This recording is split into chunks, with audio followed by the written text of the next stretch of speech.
পৃথিবীতে দিনের সবথেকে খেদমত ওই আল্লাহর বান্দা করবে যার মধ্যে কি আছে, দিনদারি আছে। দিনের সবচেয়ে বড় খেদমত করছে তারা নবীরা। নবী তো নবী, আল্লাহর বিশেষ অভিপ্রাপ্ততা। এরপরে দিনের বড় খেদমত করছে সাহাবায়ে কেরামরা, তাবেঈনরা, তাবেঈনরা, তারপর কি আউলিয়া কেরামরা, হক্কানি উলামায়ে কেরামরা।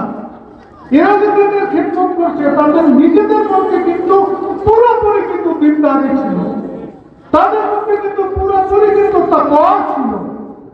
কোন দিনের দায়ী, দিনের খাদেম নিজের দিনকে উপেক্ষা করিয়া, দিনের বিধান পালন করিয়া সত্যিকারের দিনের খেদমত হবে না। তার দ্বারা দিনের খেদমত যেটা হবে সেটা স্থায়ী হবে না, সেটার দ্বারা মানুষের সত্যিকারের কল্যাণ লাভ হবে।